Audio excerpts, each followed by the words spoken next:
Many lawmakers are blaming President Trump for inciting the chaos at the Capitol last week, and now the House of Representatives preparing a second impeachment vote. That happening now, the president is being charged with incitement of insurrection. But in a new op-ed, our next guest is pushing back against that narrative. He lays out, quote, 3 big reasons why liberals are wrong about Capitol protests. Judd Dunning is the author of that. He's also the author of 13 and a half Reasons Why Not to Be a Liberal, which is available now everywhere books are sold. Good to see you, Judd. Thanks so much for coming back on. I appreciate it. You know, in your opinion piece, you argue there are 3 truths Trump critics are ignoring. We'll show that, including this. Bad actors remain subject to law and order. Trump's speech was not a call to violence, and coronavirus toppled the American economy. Can you go through those 3 with me? Absolutely. And thanks for having me back. I love Gordon B. Hinckley's quote, "I do not fear the truth. I welcome it, but I wish all of my facts to be in their proper context.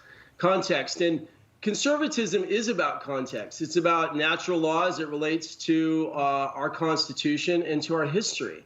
So if you look at the context of the events, right now, the vengeful, vindictive victimocrats are triggered in executing the biggest safe space cleansing and big tech digital book burning in the West has ever known.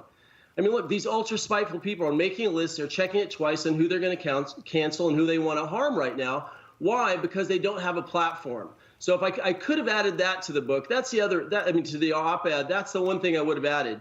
But as far as the 3 points, you know, under American law, I mean, bad actors are subject to law and order. That's why there were over 400 some arrests, even during, but lightly handled, even during the riots of 2020 around the George Floyd incident and the fallout afterwards. So, I mean, we're immediately cleaning up what we're cleaning up. And the agitators, none of them were related to Parler or radicalized issues on social media. It's actually on Facebook and Twitter. So these people are being tracked down and they're being subject to law. So that would be the first element. Context, the law is working.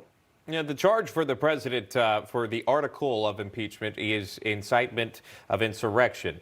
One of the highlights for your second one was Trump's speech was not a call to violence. Why do you feel that way?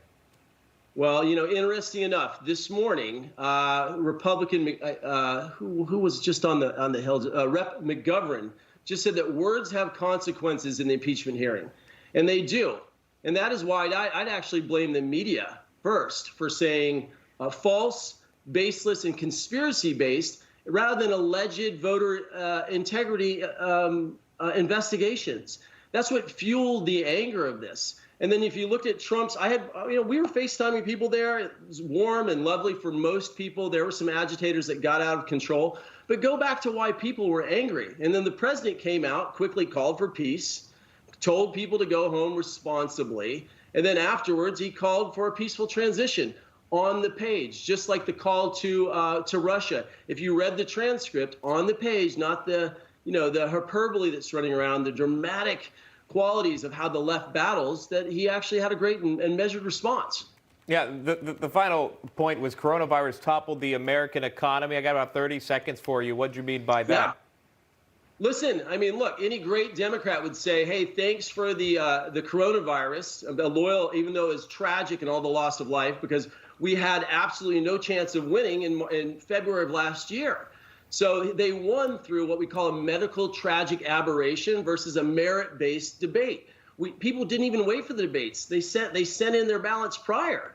So, you know, COVID itself made us paranoid on the right a little bit. We were checking all the facts because he wasn't winning just because he deserved it. It was the I hate Trump campaign fueled by COVID, and that's how we lost. I think everybody knows that statistically. So I think the people on the left need to be a little bit more compassionate and focus on leading instead of canceling. And when you look at context, just like you look at our book, context is everything for being calm and rational right now. All right, I'll leave it right there. Judd Dunning, thank you so much for your time. Remember, Judd Dunning's latest book, 13 and a half Reasons Why Not to Be a Liberal, is available everywhere books are sold.